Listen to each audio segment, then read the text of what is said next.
ስለ ታላቋ ሰንበት እናመስግነው። የፋሲካ ሰሞን ነው ይሄ ሐሳብ ወደኔ የመጣው። ስለ ታላቋ ሰንበት፣ ስለ ቅዳሜ ስዑር። ቅዳሜ ስዑር ሲባል ሰምታችኋል? እናቶቻችን ቅዳሜ ሹር ነው ይላሉ አይደል? ቅዳሜ ሹር ምንድነው? ወይም ቅዳሜ ስዑር ነው የሚባለው እና ምንድነው የሚለውን ነገር ነው የምናየው። ስለዛች ቀን ነው የምናመሰግነው። ያቺ ቀን ምን ሆነ? ብዙ እንደዚህ ብዙዎቻችን አስበን ላናውቅ እንችላለን። ዛሬ ያችን ቀን አስበን እግዚአብሔርን እናመሰግናለን። ስለ ቅዳሜ ስዑር እንደ እውነቱ ይሄ ዓመት እስኪሆን ድረስ ብዙ አስቤበት አላቅም። ከእናቴ አፍ ነው ብዙ ጊዜ የምሰማው። ቅዳሜ ሹር ስትል ሰማለሁ። ሹር ነው የምትለው፣ ግን ቃሉ ስዑር ነው ቃሉ። እና አንድ የቴሌቪዥን አገልግሎት እና ኦንላይን በዩቲዩብ የሚያገለግሉ ወንድሞች ደወሉልኝና በዚህ ሰሞን የትንሣኤ ከመሆኑ ባሉት የሰሞነ ሕማማት ከመሆኑ አንድ ሳምንት ወይም እንደዚህ 2 ሳምንት ቀደም ብሎ ለትንሣኤ ያሰብነዋል። ለሰሞነ ሕማማትን በተለየ ሁኔታ ልናከብር አስበናል። ከሆሳዕና እስከ ትንሣኤ ያሉትን ቀናት በተለየ ልናቀርብ ያሰብንበት ፕሮግራም ስላለ ስለ እያንዳንዱ ቀን የሚናገሩ ሰዎችን መርጠናል። የመጀመሪያው ቀን ስለ ሆሳዕና ፓስተር ጻድቁን ነው ያሰብነው። ከዛ በኋላ ምናምን እያሉ ብቻ ያሰቧቸውን ሰዎች ነገሩና ቅዳሜን አንተን አስበናል አሉኝ። ላስብበት አልኳቸው። ምክንያቱም በሰሞነ ሕማማት አንጻር ቅዳሜን አስቤው አላውቅም፣ ወይም በጣም በጥልቀት አስቤው አላውቅም። ሆሳዕና ቢሆን በጣም ቀላል ነው። ሮብ ቢሆን በጣም ቀላል ነው። ሐሙስ ቢሆን በጣም ቀላል ነው።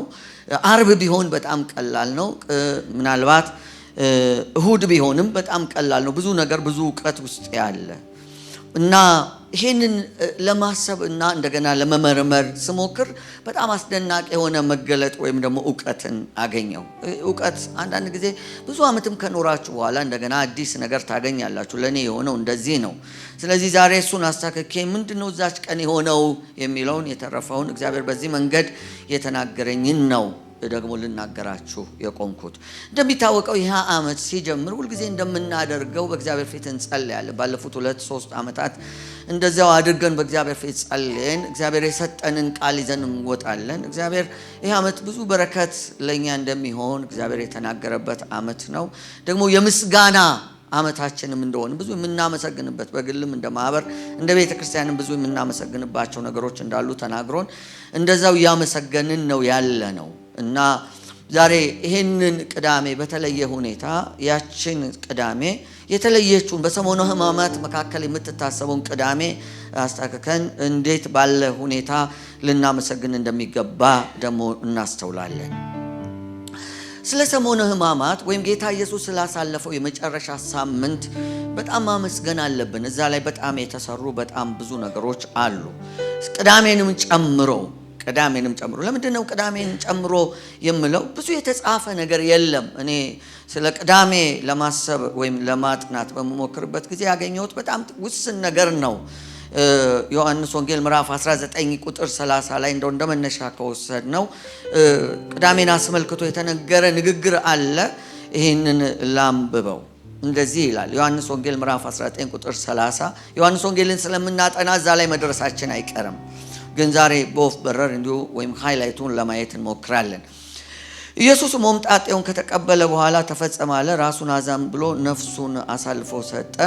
አይሁድም የማዘጋጀት ቀን ስለሆነ ያ ሰንበት ትልቅ ነበርና ስጋቸው በሰንበት በመስቀል ላይ እንዳይኖር ጭናቸውን ሰብረው እንዲያወርዷቸው ጲላጦስን ለመኑት ይላል። ስለዚህ ስለ ቀጣዩ ስላለው ወይም ቅዳሜ ብለን ስለምናስበው ቀን ያ ቀን ታላቅ ሰንበት ስለመሆኑ ከመነገር በስተቀር መቼ እንደሆነ በግልጥ አይነገርም።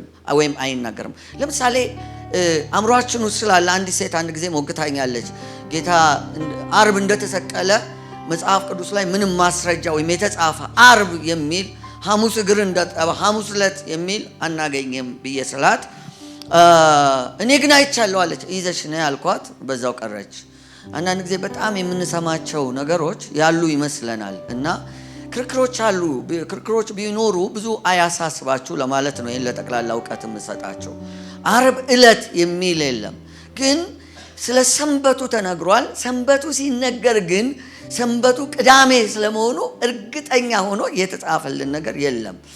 የትንሣኤው ቀን ግን እርግጠኛ ሆነን መናገር እንችላለን። ምክንያቱም በሳምንቱ የመጀመሪያ ቀን ተብሎ የተጻፈውን ቃል ስለምናውቅ ማለት ነው። የፊተኛው ቀን ያው እሁድ ስለሆነ የመጀመሪያው ቀን፣ ስለዚህ በጣም ያን ያክል ሊያሳስበንም አይገባም። ብዙም ሊያስጨንቅ የቀናቶቹ ሳይሆን በቀናቶቹ ስለሆነው ነገር ብዙ ሊያሳስበን አይገባም። እና ታዲያ ይሄ ካልሆነ ሌላው አማራጭ ምንድነው ካላችሁ በአይሁድ ዘንድ ወይም በእስራኤላውያን ዘንድ የሚከበሩ የሰንበት በዓላት በሳምንት አንዴ ብቻ የሚከበረው በዓል እንዳልሆነ ይሄንን መገንዘብ ያስፈልጋናል። በሳምንት አንዴ የሚከበረው በዓል አለ። በሰባት ዓመት አንዴ የሚከበር አለ። በ50 ዓመት አንዴ የሚከበር የ50 ዓመት ኢዮቤልዩ ወይም በዓል አለ። ብዙ የነገረ መለኮት ተንታኞች ይህን በተመለከተ ለሚነሳ ውዝግብ የሚያነሱት አንዱ አማራጭ ምንድነው? ይህ ቀን በ7 ዓመት አንዴ የሚከበረው ሰንበት ሊሆን ይችላል። ያ ሰንበት ደግሞ የትኛውም ቀን ላይ ሊያርፍ ይችላል። ለምሳሌ ትንሣኤን ስናከብር እሁድ ላይ እንዲያርፍ ተደርጎ ነው የምናከብር። ገና ግን እንደዚህ አይደለም። በራሱ ቀን ነው የሚመጣው። በየዓመቱ የተለዋወጠ ቀን፣ አዲስ ዓመት በተለዋወጠ ቀን እንደሚመጣ ሁሉ ይህ ሰንበት በራሱ ጊዜ ይመጣል። ስለዚህ የግድ ቅዳሜ ላይ ላያርፍ ይችላል። ይሄ ምንን ውዝግብን ሊፈታልን ይችላል መሰላችሁ? አሁን ጌታ በመቃብር 3 ቀንና 3 ሌሊት ስለማደሩም ውዝግቦች አሉ። ማለት ተተንትኖ አልተነገረንም። አንዳንድ ጉዳዮች በጣም ተብራርተው አልቀረቡልንም። መሰረታዊ ሐሳቡ ተብራርቶ ነገር ግን የአእምሮ ጥያቄ የሚሆንብን ጊዜ አለ። ጥያቄ መሆኑ እንደተጠበቀ ሆኖ ያን ያህል ሊያሳስበን አይገባም ዋና ነገሩ ላይ ስናተኩር። ስለዚህ ምናልባት ይሄ ሰንበት ምን ቀን ላይ እንዳረፈ እርግጠኛ መሆን ስለማንችል ቅዳሜ ነው ብለን እርግጠኛ ላንሆን እንችላለን። ምክንያቱም ከአርብ ጀምረን እስከ እሑድ ጠዋት ስንቆጥር በአይሁድ አቆጣጠር ያለው አቆጣጠር አለ። እሱን ተከትለን ስንቆጥር አይሁድ አንዲት ሽራፊ ሰዓትን ብትሆን እንደ ሙሉ ቀን ትቆጠራለች። ከዛ ያለው እስከ እሑድ ድረስ ይሄንን ነው የምንከተለው ብዙዎቻችን። ደግሞ ምናልባት ይህ ቀን ወደኋላ ተመልሶ ሮብም ሐሙስም ሊሆን ችሎ ከሆነ አቆጣጠሩ ከዛ ተነስተን ሙሉ ቀናት፣ ምክንያቱም ኢየሱስ ሲናገር ዮናስ በአሳ ነባሪ ሆድ ውስጥ 3 ቀንና 3 ሌሊት እንደነበረ እንዲሁ የሰው ልጅ በምድር ሆድ ውስጥ 3 ቀንና 3 ሌሊት ይሆናል የሚል ተናግሯል። ይህንን በመያዝ አንዳንድ ከክርስትና እምነት ውጭ የሆኑ በተለይ ደግሞ የክርስትና ሁነኛ ተቃዋሚዎች ይህንን ይይዙና መጽሐፋችሁ ስህተት ነው ብለው ለማብራራት ይሞክራሉ። ግን ስህተት ስለሆነ አይደለም። ነገር መለኮት ተማሪዎችም እንደሚሉት መጽሐፍ ቅዱስ ላይ ስናነብ ለኛ የሚቸግረን ወይም ችግር ልናገኝ እንችላለን፣ ግን ስህተት ግን የለውም። ይሄንን ማወቅ አለብን። ምክንያቱም የእግዚአብሔር ቃል ፍጹም እንደሆነ በብዙ ቦታ ስለምናገኘው። ይሄንን ሁሉ ማብራሪያ የምሰጣችሁ ለምንድን ነው? አንድ ጥያቄ ተነስቶ ይሄንን ቢል ስለማናቀው ወይም ይሄ ስላልገባን አይደለም። ይሄ ስለዚህ ጉዳይም የምናቀው ነገር አለ። ዋናው ነገር እሱ አይደለም ለማለት ስለሚጠቅመን ነው። ወደ 4ቱ ወንጌላት በምንመለስበት ጊዜ 4ቱ ወንጌላት ስለዚህ ቀን ወይም ደግሞ አሁን ቅዳሜ ብለን ቅዳሜ ስዑር፣ ቅዳሜ የተሻረው ቅዳሜ ማለት ነው። ለምን የተሻረው ቅዳሜ እንደተባለም ትንሽ ማብራሪያ ይሰጣቸዋል። ስዑር ማለት የተሻረ ማለት ነው፣ የግዕዝ ቃል ነው። እና ስለ ተሻረው ቅዳሜ ከማውራቴ በፊት ስለ እነዚህ ሰሞነ ሕማማት በተለይ ከሆሳና እስከ ትንሣኤ ያለውን ቀን በተመለከተ ጌታ ስላደረገው ነገር ወንጌላቱ ምን ያህል ስፍራ ሰጠው እንደጻፉ ለማየት እንሞክራለን። ብዙ ጊዜ ከዚህ በፊት ተናግሬዋለሁ። ምናልባት ብዙዎቻችሁ አልሰማችሁም። የሰማችሁም ብትደግሙ ችግር የለው። የመጽሐፍ ቅዱስ የወንጌል ምዕራፎችን ብቻቸውን ወስደን ምዕራፎቹን ብንደምራቸው የማቴዎስ 28ን፣ የማርቆስ 16ን፣ የሉቃስ 24ን፣ የዮሐንስ 21ን ብንደምረው አጠቃላይ ድምሩ 89 ምዕራፍ ነው የሚሆነው። ከሆሳና በኋላ እስከ ትንሣኤው ያለውን ከዚህ እነዚህ 89 ምዕራፎች የተጻፈውን ስንቆጥር በተለይ ስለ ሰሞነ ሕማማት ወደ 27 የሚሆን ምዕራፎች የጻፉት ስለዚህ ጉዳይ ነው። ይሄም የመጽሐፍ ቅዱስ በተለይም የወንጌል ዋነኛ ርዕሰ ጉዳይ እንደሆነ የሚያስገነዝበን ነው። በጣም ትኩረት ሊሰጠው የሚገባ ጉዳይ ነው። ይሄ የሰሞነ ሕማማት ውስጥ ያለው ነገር ግን ጌታ ካረፈ ወይም ደግሞ ጌታ ይህንን ስራውን ሰርቶ ካረፈ በኋላ በመስቀል ላይ ከሞተ በኋላ ስላለው ቀንና ስለ ትንሣኤው መካከል ስላለው ቀን ግን ብዙ የተነገረ ነገር የለም። የውዝግቡ ምክንያት ይሄ ነው። የተነገረ ነገር የለም። ምን ሆነ?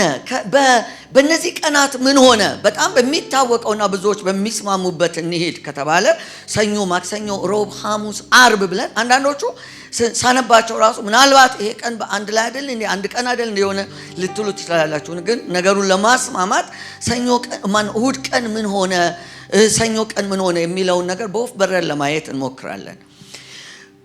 እሁድ ቀን ሆሳዕና በአርያም በሰማይ ለክርስቶስ የቀረበበት ነው። አሁን አድን የተባለበት ጊዜ ነው። በአህያይቷና በውርንጭላዋ ላይ ተቀምጦ ኢየሱስ በኢየሩሳሌም አንጻር የንጉሥ ክብር የተቀበለበት ጊዜ ነው። በጣም ደስ የሚል ክብር ነበር። ግን ወዲያው በዕለተ ሰኞ ደግሞ ኢየሱስ ሲመለስ ይሄንን በሉቃስ ወንጌል ምዕራፍ 19 ቁጥር 4 ላይ ታገኙታላችሁ። ሆሳዕናን በተመለከተ በማርቆስ 11:12 ላይ በለሲቱን የረገመበት ቀን እንደሆነ ይታሰባል። ኢየሱስ ተራበ፣ ፍሬ ፈለገ፣ አጣባት፣ በለሲቱን ረገማት፣ ለዘላለም ፍሬ አይገኝብሽ አላት። ደቀ መዛሙርቱንም እየተመለከቱ ያንን ነገር እንዳደረገ ታያላችሁ። በዕለተ ማክሰኞ ደግሞ ምን ሆነ ስትሉ ቤተ መቅደሱን ማጥራቱን በማርቆስ 11:15 ላይ ታገኛላችሁ። ተመልሶ ቤተ መቅደሱን አጠራ፣ ጅራፍ ይዞ። ይህንንም ለሁለተኛ ጊዜ እንዳደረገው በኢየሱስ በወንጌላት ታሪክ ውስጥ እናገኛለን። በዕለተ ረቡዕ ደግሞ በዮሐንስ ወንጌል ምዕራፍ 11 ቁጥር 47 ላይ በጣም ልብን የሚነካ በቅርብ ጊዜ ዮሐንስ ወንጌልን ስናጠና ይህን ክፍል አጥንተነዋል። እንግዲህ የካህናት አለቆችና ፈሪሳውያን ሸንጎ ሰብስበው ምን እናድርግ? ይህ ሰው ብዙ ምልክቶች ያደርጋል፣ እንዲሁ ብንተወው ሁሉም በእርሱ ያምናል። በሮምም ሰዎች መጥተው አገራችንና ወገኖቻችን ይወስዳሉ። በዚያ ዓመትም ሊቀ ካህናት የነበረው ቀያፋ የሚሉት ከነሱ አንዱ እናንተ ደግሞ አታውቁምን? ሕዝቡ ሁሉ ከሚጠፋ አንድ ሰው ስለ ሕዝቡ ሊሞት እንዳለው ሲል ትንቢት ተናገረ። ስለ ሕዝቡ ሁሉ አይደለም፣ ነገር ግን የተበተኑት የእግዚአብሔር ልጆች ደግሞ በአንድነት እንዲሰበስባቸው ነው እንጂ። እንግዲህ ከዚህ ቀን ጀምረው ሊገሉ ተማከሩ ይላል። ቁም ነገሩ ያለው በኢየሱስ ላይ ምክር የተመከረበት ቀን እንደሆነ ይታሰባል። ይህ ቀን በጣም ሰፊ የሆነ ሐሳብ ነው፣ ትንቢት የተነገረበት ነው። ሮብ ዕለት፣ ሐሙስ ዕለት በጣም የምናውቀው ዮሐንስ ወንጌልን ስናጠና በዮሐንስ ወንጌል ብቻ የምናገኘው ጌታ ኢየሱስ እግር ያጠበበት ስርዓት የፈጸመበት ቀን ነው። ጌታ እግር አጠበ። በጣም ጥሩ የሆነ ለሁለት ሳምንት ይህንን አስበነዋል። እንደውም ፕራክቲካል የሆነ ተግባራዊ የሆነ ምላሽም ሰጥተናል። በዚህ ዓመት እግር በመተጣጠብ ስርዓት ፈጽመናል። በጣም አስደናቂ ነገር ነው። በጣም ልቤ የተነካው በዛ ክፍል ላይ በአይሁድ ስርዓት መሰረት ባሪያ አለ፣ የባሪያ ባሪያ አለ እና ኢየሱስ ያደረገው የባሪያን ተግባር ነው። የመጀመሪያው ባሪያ ጠፍር ነው የሚፈታው።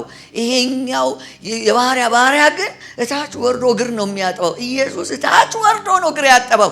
እናንተ መምህርና ጌታ ትሉኛላችሁ ነኝና ይህን እውነት ትናገራላችሁ፣ ነገር ግን እኔ ደግሞ ያደረኩትን እናንተ እንድታደርጉ ወረድ ብላችሁ የሌላውን እግር እንድታጥቡ ይሄንን አደርጋለሁ ብሎ ያለበት ስርዓት ነው ሐሙስ ዕለት። ያው ዓርብ ዕለት ብዙዎቻችን በደንብ እናውቀዋለን፣ ጌታ ኢየሱስ ክርስቶስ የተሰቀለበት ነው። ቅዳሜ ይህንንም ደግሞ በብዙ ወንጌላት መጨረሻ ላይ እናገኘዋለን። ማቴዎስ 27:35 ይህንን ማየት ትችላላችሁ። እሁድ ዕለት ወይም የሳምንቱ መጀመሪያ ስለሚል ነው። ዮሐንስ ወንጌል ምዕራፍ 20 ቁጥር 1 ላይ በሳምንቱ ፊተኛ ቀን መግደላዊት ማርያም ገና ጨለማ ሳለ ማለዳ ወደ መቃብር መጣች፣ ድንጋዩን ከመቃብር ተፈንቅሎ አየች ይላል። ብዙ ጊዜ ስለ ጌታ ትንሣኤ ስንናገር መቃብሩን ፈንቅሎ ተነስቷል ምናምን እንላለን በልማድ። ዮሐንስ ወንጌል ምዕራፍ 20 ቁጥር 1 ላይ እንደሚነግረን ግን ኢየሱስ መቃብሩን አልፈነቀለም። ኦልሬዲ መቃብሩ ዝግ እያለ ነው ሄደው። መላእክቶቹ ናቸው ገለል አድርገው ተመልከቱ እዚህ የለም ያሉት። ማቴዎስ ወንጌልም ታዩታላችሁ። የመግነዙም ጨርቅ እንኳን አልተፈታም። ይሄ በጣም አስገራሚ ነገር ነው። በዚህ ሁሉ መካከል ግን በስቅለቱና በትንሣኤው መካከል ምን እንደሆነ መጽሐፍ ቅዱስ አይነግረንም። በጣም ዝም ያለ ምዕራፍ ነው። ግን ዛሬ ይሄንን ነው በጥቂቱ በወፍ በረር ላሳያችሁ መሞክረው። ቅዳሜ ስዑር ወይም የተሻረው ቅዳሜ ይባል እንጂ የአርምሞ ቀን ነው። ወይም 3 ቀናትም ምንም ሊሆን ይችላል። ምንም በሉት ከትንሣኤው በፊት ያሉት ከመስቀሉ መካከል ያለው ከመስቀሉና ትንሣኤው መካከል ያለው በጣም የዝምታ ወይም የአርምሞ ጊዜ ነው። አርምሞ ማለት ጥልቅ ዝምታ፣ በጣም ከዝምታ በላይ የሆነ ዝምታ ማለት ነው።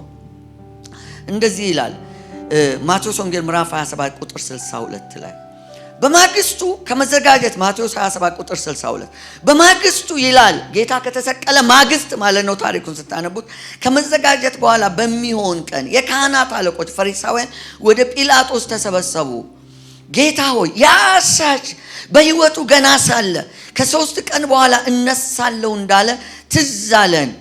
እንግዲህ ደቀ መዛሙርቱ መጥተው በሌሊት እንዳይሰርቁት ለሕዝቡም ከሙታን ተነሳ እንዳይሉ የኋለኛይቱ ስህተት ከፊተኛይቱ ይልቅ የከፋይ ትሆናለችና መቃብሩን እስከ 3ኛው ቀን ድረስ እንዲጠበቅ እዘዝ አሉት።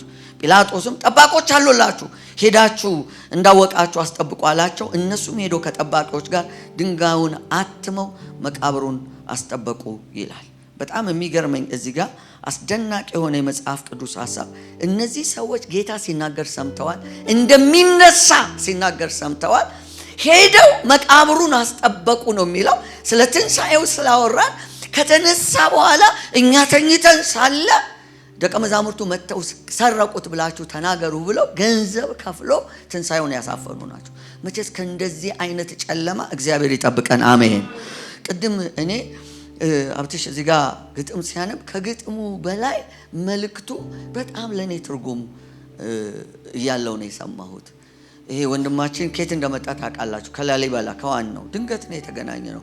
ወንድሜ ክፍሎም እያለ ወይም ክፍሉ እያለ የሚያመሰግነው ድንገት አንድ ቀን ምሽት እዚህ ተገናኘን፣ አወራን፣ ስለ ጌታ ተነጋገርን። እኔ ያልኩት እንደዚህ ጴንጤ እንድትሆኑ አይደለም የምናደርጋችሁ፣ ይሄ መጽሐፍ እንዲገባችሁ መማር ትፈልጋላችሁ ወይንስ ወደ ሀገራችሁ እንመልሳችሁ አልናቸው። እሱንና መሴል አይ መማር እንፈልጋለን ጥቂት ጊዜ አሉ። እኛ ተምረው ወዲያው እንዲሄዱ ነበር ያሰብነው እና እግዚአብሔር በረዳን መጠን እንግዶች ተቀባይ ያደረገን። ይህንን ወንጌል አሁን ሂሪቲ አስተማሩት። ጌታ ይባርክሽ ባለሽበት እና ይሄ ወንጌል ተማረ። ይሄው በርቶልኛል አለ። ከላሊበላ ነው የመጣው ይሄ ወንድም። እግዚአብሔር ይህንን ሚስጥር ሊገልጥ እንዴት አድርጎ እንዳመጣው እኔ ይደነቃለሁ። እግዚአብሔር በዘመኑ ሁሉ ይጠብቅ። አሜን። ተባረክ።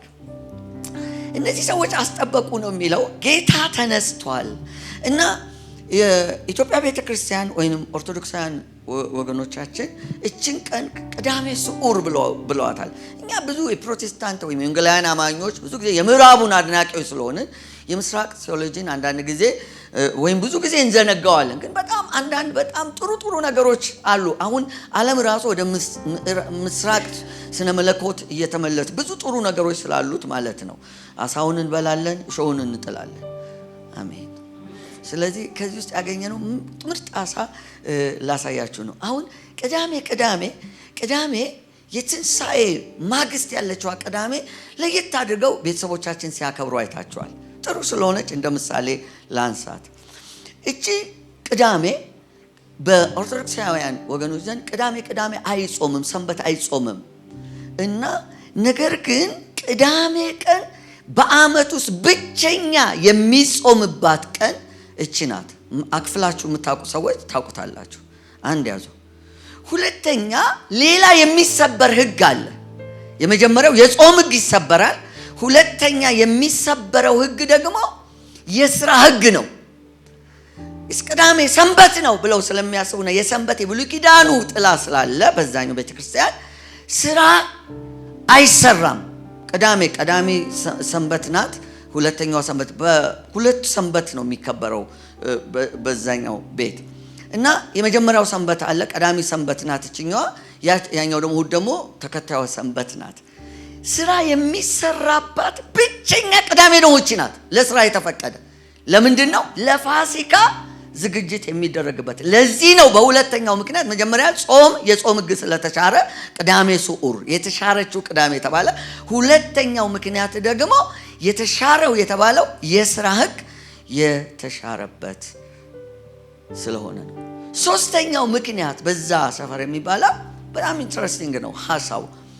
የአዲስ ኪዳን የብሉይ ኪዳኑ ሰንበት ተሽሮ የአዲስ ኪዳኑ ሰንበት የታወጀበት ቅዳሜ ይሄኛው ተሽሮ ይሄኛው የአይሁዳውያን ሰንበት ተሽሮ አዲሱ ሰንበት የተከሰተበት እሁድ የጌታ ትንሣኤ የሚከበርበት እሱ ነው ተብሎ ነው። ለዚህ ነው ቅዳሜ ስዑር የሚባለው። እነዚህ ነገሮች ትርጉም ይሰጣሉ ለሀገራዊ አውዱ። ግን ከዚያ ያለፈ ነገር ከዚያ ያለፈውን ምስጢር ልነግራችሁ ነው ዛሬ። ጾምማ ጾሙበት፣ ስራማ ሰሩበት፣ ሰንበት የተሻረበት ልላችሁ አይደለም። ግን ለኛ ምንድነው የሆነበት? ቅዳሜ እንዳልኳችሁ በትንሣኤና በስቅለት መካከል ያለች አስገራሚ ቀን ወይም ቀናት ናቸው። ግን እሷ ነው የምናየው። ስለሷ ብዙ አልተባለም። በጣም ኢምንት ነገር ነው መጽሐፍ ቅዱስን ስታነቡ። ስለዚህ ቅዳሜን በስሜት መግለጥ፣ አሁን ሮብን መግለጥ ጌታ የተያዘበት ብሎ በጣም በፓሽን መግለጥ ወይም በጥልቅ ስሜት መግለጥ ይቻላል። ዓርብን መግለጥ በጣም ቀላል ነው በስሜት። እሁድ በጣም ትርጉም ይሰጣል። ሐሙስ ያ የእግር መተጣጠብ ስርዓት የጌታ እራት የተሰጠበት ቀን ነው። በጣም ትርጉም ይሰጣል። ከስሜት አንጻር ስናየው ቅዳሜ ብዙ ስሜት የሚሰጥ ነገር ላናገኝበት እንችላለን። ስለዚህ በጣም ከባድ የሆነ ለመግለጥ የሚከብድ ነው። አንዳንድ ነገር ለመግለጥ ከባድ ነው። ለምሳሌ ስለ ጌታ ስቅለት መግለጥ ቀላል ነው። የኢዮብን መከራ መግለጥ ቀላል ነው። በኢዮብ ጫማ ውስጥ መሆን ግን ቀላል አይደለም። ስለዚህ ደቀ መዛሙርቱ የጌታ ተከታዮች ቅዳሜን አስመልክቶ ስሜታቸው ምን ሊሆን እንደሚችል ለማየት እንሞክራለን። የመጀመሪያ ደቀ መዛሙርቱ ምን ነበር ቅዳሜ ዕለት ያሳለፉት? ዝም ብለን በምናባችን እናስብ። ቅዳሜ ባይጻፍለትም ስሜት አልባ ግን አይደለም። በደቀ መዛሙርቱ ጫማ ውስጥ ሆነን ስንመለከት ተስፋቸው መቃብር የገባበት ቀን ነው። በዚህ ምክንያት ለ3 ዓመት የተከተሉት ጌታ ከነሱ ተወስዶ በግፍ መሰቀሉ ለነሱ ትርጉም ሊሰጣቸው አልቻለም። ምን እናደርጋለን እያሉ በተስፋ ቢስነት ያሳልፉ የነበሩበት፣ ሁሉም በፍርሃት በሮቻቸውን ዘግተው የተቀመጡበት ከፍተኛ ስጋት ውስጥ የነበሩበት ነው።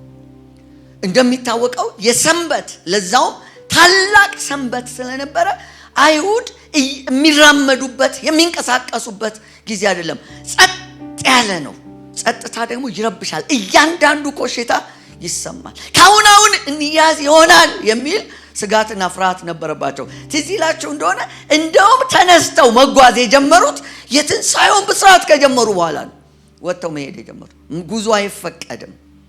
በዝርዝር ካየናቸው ለምሳሌ ጴጥሮስን ብንወስድ ጴጥሮስ ጌታውን በአደባባይ በመካዱ ምክንያት ብርቱ ጸጸት፣ ሐዘን ውስጥ ጥልቅ ሐዘን ውስጥ የነበረበት እንደሆነ መጠርጠር ቀላል ነው።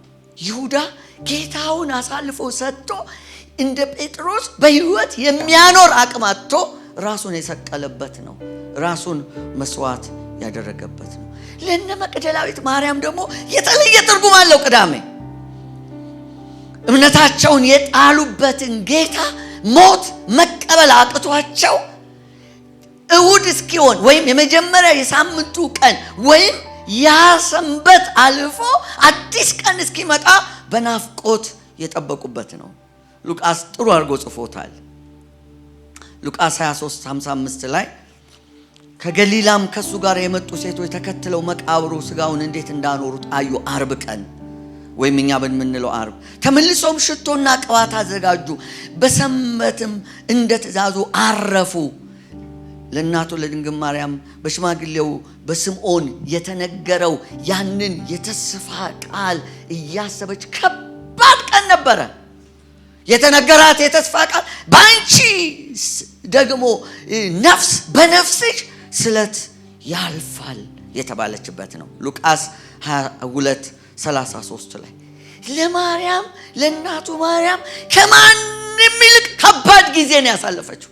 እኛ ወንጌላውያን አንዳንድ ጊዜ ከዛኛው ወገን በሚመጣ ግፊት ምክንያት ለቅድስት ማርያም ለብጽዕት ማርያም ያለን ስሜት ቀዝቃዛ ሲሆን ይታያል። ነው ማድረግ የለበት። መጽሐፍ ቅዱስ ያለውን ከተጻፈው አንለፍ እንጂ የተጻፈውን መረዳት አለብን። ስለ ማርያም እንደ ጴጥሮስ እንደ ጳውሎስ ሁሉ ብዙ ልንሰብክ ይገባናል። እኔ እንደዚህ አምናለሁ። እናቱ ማርያምን አስቧት። ያብራካችሁ ክፋይ የሆነ ያ ሁሉ መከራ በመስቀል ሲቀበል አይታ ያ ሁሉ ተስፋ ወደ መቃብር ይዞ ሲወርድ ሌሊቱ ምን ሊሆን እንደሚችል ሐዘንተኛ የሚያጽናናት አልነበረም። በነፍሷ ላይ ሁነኛ ሰይፍ ያለፈበት እየሸረከተ የሚያልፍ የሐዘን ሰይፍ የሚያልፍበት ጊዜ ነበር። የሚያጽናናት አልነበረም። ማንም ሰው ወደ እሷ ከሄደ ምን እንደሚፈጠር ስለማይታወቅ በመስቀል ላይ እንኳን ሆኖ ከዮሐንስ በስተቀር አጠገቧ ነበር አልነበረም። ቅዳሜ ከባድ ቀን ነው። በፈሪሳውያን ሰፈርስ ምን ሆኗል ያላችሁ እንደሆነ አንዳንዶቹ ድል አድራጊነት ይሰማቸዋል፣ አንዳንዶቹ ደግሞ ግራ መጋባት ውስጥ ነበር፣ አንዳንዶቹ ቅድም እንዳነበብነው ስጋት ውስጥ ነው። ያሳች እነሳለሁ ብሏል እያሉ በጭንቀት ውስጥ በስጋት ውስጥ የነበሩበት ጊዜ ነው። በስጋት በፍርሃት ውስጥ እያለፉ የነበሩበት ጊዜ ነው። ቅዳሜ ብዙ መልክ አለው።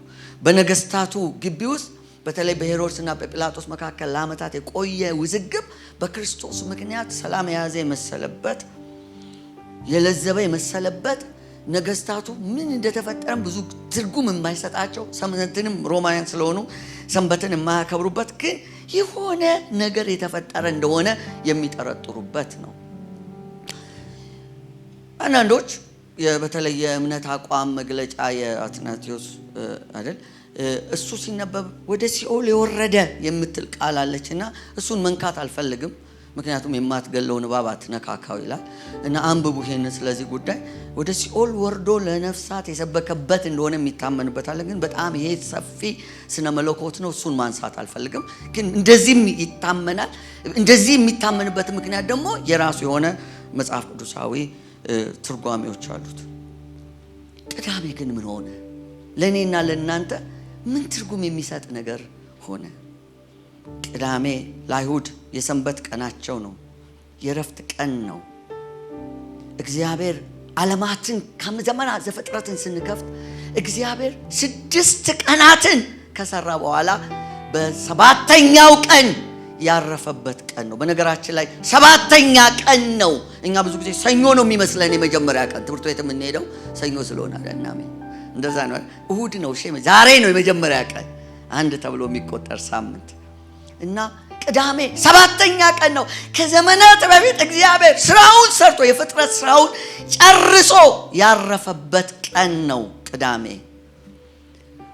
የምድርን ግራ መጋባት፣ ዝምታ፣ ጨለማ፣ ቅርጻቢስነት አስወግዶ በ6ቱ ቀን እግዚአብሔር ምንድን ነው ያደረገው? የመጀመሪያው ቀን ብርሃን ይሁን አለ፣ ብርሃን ሆነ። በቀጣዩ ቀናት እግዚአብሔር የምድርን ቅርጽ አስተካከለ፣ አበጀ፣ ውብ አደረጋት ምድርን። ከዛ በሚቀጥሉት ቀናት ወደ መጨረሻው አካባቢ ሰው ሊፈጠር 6ኛው ቀን ሲደርስ ከግማሽ ቀን በኋላ ይመስላል ሰው የተፈጠረው። እግዚአብሔር ምድርን የሞላበት ስርዓት የፈጸመበት ነው ያ ጊዜ።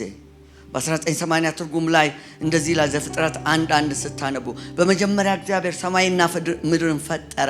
በዚያን ጊዜ ምድር ቅርጽ የሌላትና ባዶ ነበረች፣ ጨለማውን በጥልቁ ውቅያኖስ ላይ ነበር፣ የእግዚአብሔር መንፈስ በውሃ ላይ ይሰፍፍ ነበር ይላል። የእግዚአብሔር መንፈስ ሰፎ ነበር። እግዚአብሔር ደግሞ በቃሉ ይፈጥር ነበር። አብ፣ ወልድ፣ መንፈስ ቅዱስ አንድ አምላክ ስራ እየሰራ ነበር። እግዚአብሔር ስራ እየሰራ ነበር። መንፈስ ቅዱስ ሰፎ ነበር። እዚህኛው ቅዳሜ ላይ ምን ሆነ? ኢየሱስ የመጨረሻ አሁን ዮሐንስ ወንጌልን እያጠናን ነው ስለ መንፈስ ቅዱስ። የመጨረሻ ንግግሩ ኢየሱስ ስለ መንፈስ ቅዱስ ነበር የሚናገር። አጥብቆ የተናገረው ስለ መንፈስ ቅዱስ ነው። የእግዚአብሔር መንፈስ ተስፋ ሆኖ የሰፈፈበት ጊዜ ነው። ከዛ በፊት በነበሩት ጊዜ ኢየሱስ በምድር ላይ ሲመላለስ አይተናል። ብዙ ጨለማዎችን ሲያበራ ዮሐንስ ወንጌል ነው አሁን ይሁት በተደጋጋሚ ስለ ብርሃን ያወራል ኢየሱስ። ብርሃን ስለመሆን ብርሃን ከምን ጋር እንደሚያያይዘው ሁሉ ይገርማቸዋል። ለምሳሌ ዮሐንስ ወንጌል ምዕራፍ 8 ላይ ያቺን ዘማዊት የተባለችውን ሴት ነፃ ካወጣት በኋላ በእኔ የሚያምን በጨለማ እንዳይመላለስ እኔ ብርሃን ሆኜ ወደ ምድር መጣው ያለበት ነው። ከምዕራፍ 1 ጀምሮ ስንመለከተው በተለይ ዮሐንስ ወንጌል ላይ ስለ ኢየሱስ ብርሃን ይነገር ነበረ ይለናል። እሱ ዓለማት የተፈጠሩበት ነበር። ዓለም አላወቀው፣ ዓለም ግን በእርሱ ሆነ፣ ሁሉ በእርሱ ሆነ። ለሰው ሁሉ የሚያበራ እውነተኛ ብርሃን በዓለም ሁሉ ይበራ ነበር። ዓለምም በእርሱ ሆነ፣ ዓለምም አላወቀውም። ለተቀበሉት ሁሉ በስሙ ለሚያምኑት የእግዚአብሔር ልጆች የሆኑ ዘንድ ስልጣንን ሰጣቸው። አሜን። ይህ ብርሃን ብርሃን ነበር። ኢየሱስ ወንጌላቱን ስታጠኑ ቅርጽ ቢስ የሆነውን የዚህ ዓለምን እውነት ወይም ስርዓት ቅርጽ እያሳዘ ሽባ ሲተረትር እውር ሲያበራ ቅርጽ እያስያዘ መልክ እያስያዘ ምሳሌ የሚሆን ነገር እሱ ፈጣሪ አምላክ እንደሆነ የዚህ ዓለም የተበላሸ በኃጢአት የተበላሸ ዓለምን ቅርጽ እያስያዘ አይተነዋል። ኢየሱስ በምድር በነበረ ጊዜ ቃና ዘገሊላውን ታምር ጨምሮ በሄደበት ቦታ ሁሉ ሙላት ሲሆን አይተናል።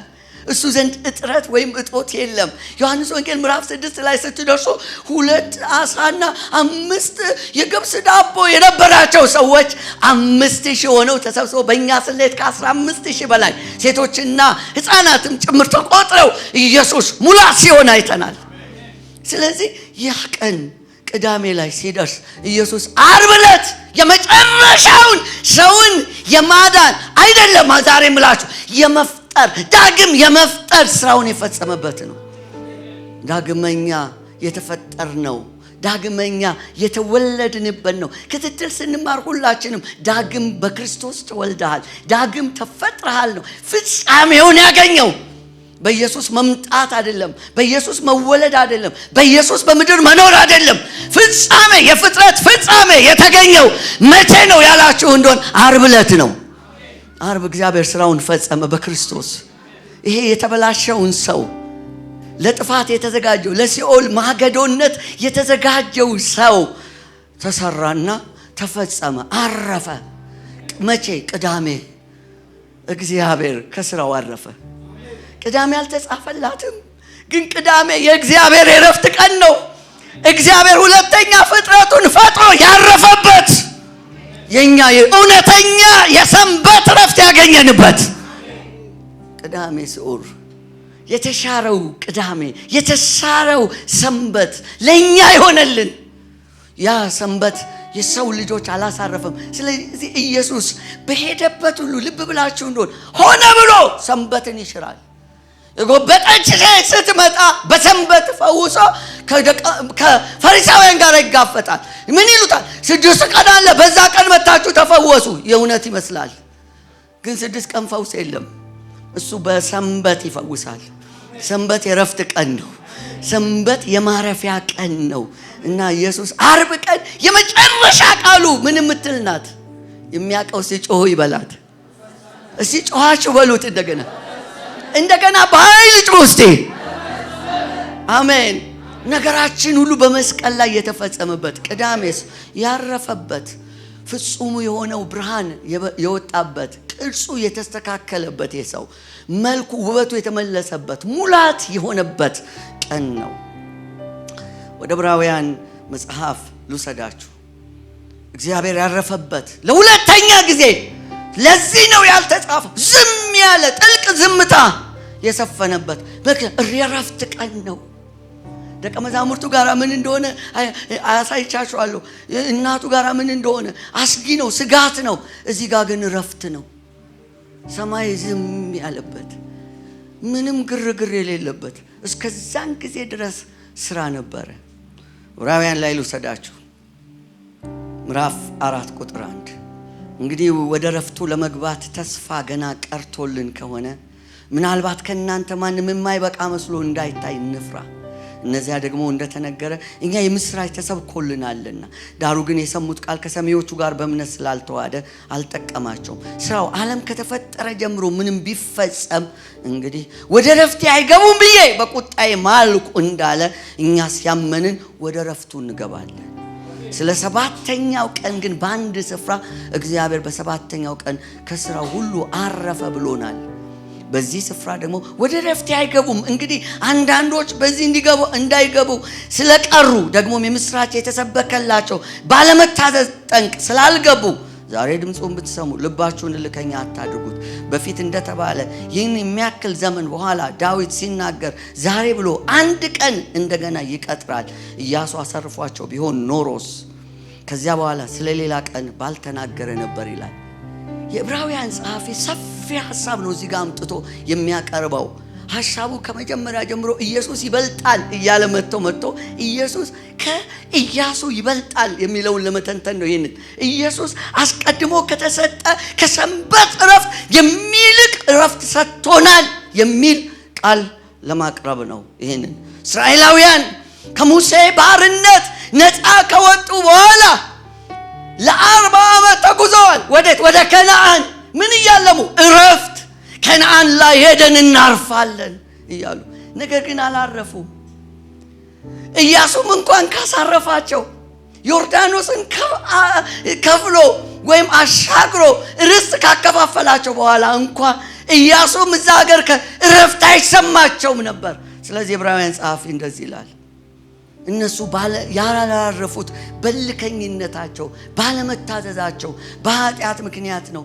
እኛም የጽዮን መንገደኞች ሆንን፣ ወደ ጽዮን ተጓዦች ሆንን፣ ወደ ረዛ እረፍት የምንጓዝ ጽዮንን እያለምን በመንገድ ላይ ያለን ሰዎች የእግዚአብሔርን ልብ እንዳናስመርር እንጠንቀቅ ይለናል። እኛ ታዲያ እረፍት ውስጥ አልገባንም እንዴ? ሰንበት ውስጥ አይደለንም እንዴ? ቁጥር 9 ምዕራፍ 4 ዕብራውያን እንግዲህ የሰንበት እረፍት ለእግዚአብሔር ሕዝብ ቀርቶላቸዋል ይላል። ቀርቶላቸዋል። አዎ በክርስቶስ አርፈናል። ጌታ አሳርፎናል። ግን ፍጹም የሆነ እረፍት ግን አይደለም። ይሄ እረፍት እንዳትዘናጉ ቀብድን የተቀበልነው እናንተ ደካሞች ይላል እዚህ በራች ላይ ሸክማችሁ የከበደ ሁሉ ወደ እኔ ኑ እኔም አሳርፋችኋለሁ። ቀንበሬን በላችሁ ተሸከሙ፣ ቀንበሬ ልዝብ ሸክሜም ቀሊል ነውና ለነፍሳችሁ እረፍት ታገኛላችሁ። በዚህ ምድር ላይ ስንኖር በመንፈሳችን የሆነ እረፍትን ከጌታ ዘንድ የተቀበልነን። በዚህ በተበላሸ ግን ፍጹም ሊሆን እቅድ በተያዘለት ምድር ውስጥ ነው ያለ ነው። በዚህ ምድር ላይ ስንኖር ይሄንን እረፍት ሊተካ የሚችል ምንም ነገር እንደሌለ እናውቃለን። ገንዘብ ወይም ሀብት ሊያሳርፍ አይችልም። ትዳር ወይም ልጅ ሊያሳርፍ አይችልም። ዝና ወይም ታዋቂነት፣ ትምህርት ወይም ዕውቀት ሊያሳርፍ አይችልም። የዚህ ሀገር መኖር ወይም እዛ ሀገር መኖር ሊያሳርፍ አይችልም። ዛሬ በሰለጠነው ዓለም ብዙ ወጣቶች ነገር ሁሉ ብዙ እናንተ ወጣቶች የምትመኙት ሄጄ አርፍበታለሁ አንድ ቀን እግሬ በረገጠ በምትሉበት ስፍራ ብዙ ወጣቶች ራሳቸውን ያጠፋሉ። ትናንትና ወንድማችን ፓስተር ማስሮ እና ኤፊ አንዲት የ17 ዓመት ልጅ ራሷን ያጠፋችን ልጅ ቀብር ያስፈጽሙ ነበር። ያሳዝናል በጣም አሟሟቷ። አያሳርፍም። እዛ ሀገር መኖር ገንዘብ አያሳርፍም፣ ሀብት አያሳርፍም። አንዳንድ ሰው እንደው ከሌ እኮ አረፈ፣ አገባ እንደው እግዚአብሔር ቢያሳርፍሽ። ማግባት ጥሩ ነው፣ ልጅ ጥሩ ነው፣ ሀብት ጥሩ ነው፣ ገንዘብ ጥሩ ነው። ነገር ግን ፍጹም የሆነ እረፍት ሊሰጥ አይችልም። እያንዳንዱ የራሱ ችግር አለው። ይኸውላችሁ ያገባችሁ ሰዎች አግብታችሁ ከዛ ትዳር እንዴት ማኔጅ እንደምታደርጉት ይቸግራችኋል። ከዛ ልጆች ይመጣሉ። ልጆች እንዴት እንደሆኑ ታውቃላችሁ። ልጆች በፍጹም እረፍት ሊሆኑ አይችሉም፣ እረፍት ሊሰጡ አይችሉም። ብዙ ነገር እንደውም ሳትወልድ ተኛ፣ ሳትወልድ ብላ፣ ሳትወልድ ብይ ነው በቃ የለም በቃ ተፍ። ከዛ እነሱ ደግሞ አድገው ትንሽ ትምህርት ቤት እንዴት ነው ደርሰው የሚመለሱት? እኛ ጠዋት የምንመካከረው ስለ ወላጆች ይሄንን ነው አይደል? እናወራለን ብዙ። እንዲህ ወላጆቻችሁን ተረዷቸው፣ አስተማሪዎቻችሁን ተረዷቸው። እነሱ ራሳቸው በቃ አንዳንድ ጊዜ ይናደዱባቸዋል። አትገቧቸውም፣ እናንተ ማይክ ትገቧቸው። ጭንቅ ነው፣ ወጥተው እስኪገቡ ድረስ ጭንቅ ነው። ይሄ እረፍት ነው እንዴ? እውነቱን ለመናገር እንደገና ደግሞ አድገው ትንሽ ደግሞ ኮሌጅ ተመርቀው ስራ ይዘው ደግሞ አሁን ደግሞ እንደው ማንን ነው የምታገባው? የእናንተ ችግር ተመልሶ እንደገና ልጆቻችሁ መሰቃየት ይጀምራላችሁ። ይህ ዓለም ውስጥ ፍጹም የሆነ እረፍት የለም። ግን ሁሉን ነገር ምን እንላለን? በክርስቶስ ላይ ጣለው። ሐሳብን በሱ ላይ ጣለው። የሚያስጨንቃችሁን በሱ ላይ ጣሉት። ለወጣቶች ልንገራችሁ፣ ዛሬ ዓለም የረፍት መንገድ ብላ የምታቀርበው ብዙ አለ። ሙዚቃው የረፍት መንገድ ያስመስላል። ድራጉ፣ ሐሽሹ፣ ጫቱ የውሸት ነው። አሁን የሆነ ላይ የደረሳችሁ ሲመስላችሁ ከዛ ሱስ ስትወጡ ሌላ ተጨማሪ ነው የምትፈልጉት። አያሳርፍም።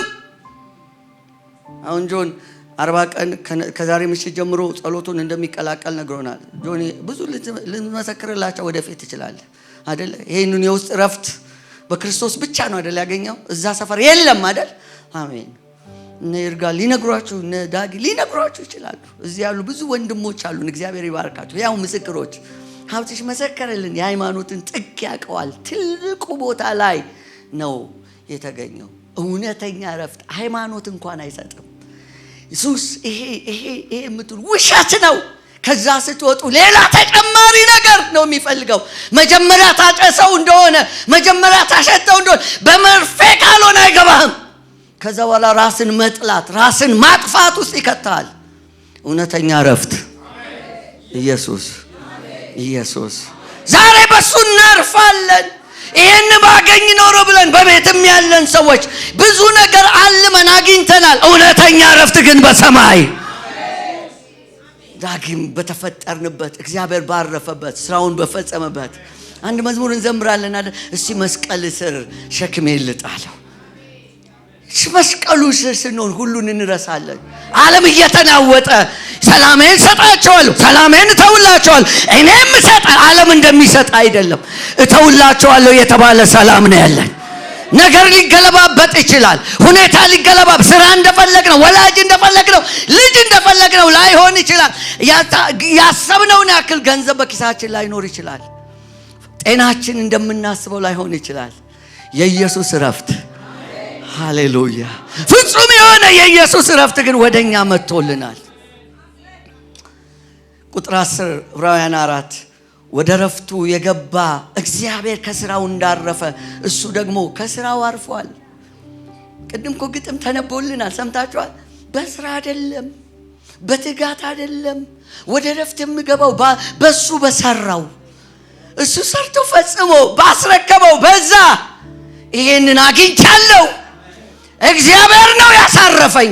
የረፍት ምንጭ እሱ ነው። ስለዚህ ለእግዚአብሔር ሕዝብ ቀን ተቀጥሮለታል።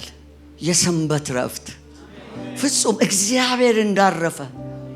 ምንድነው የሚያሰጋን? ሞት አይደለም፣ ሞት የለም። ሐዘን ነው የሚያሰጋን፣ ሐዘን የለም። ስቃይ ነው የሚያስወረ፣ ስቃይ የለም።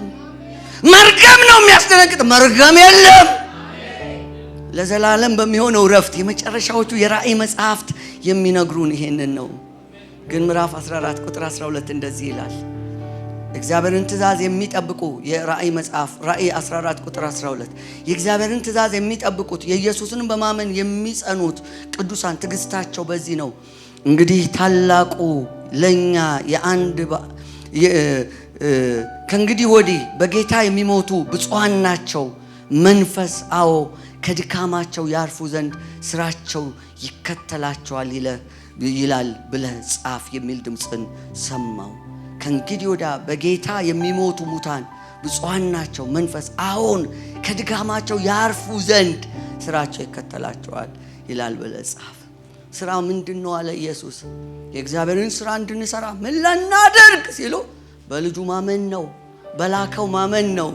ይሄ ከስራ ሁሉ የሚበልጥ የማንነታችን መገለጫ ነው።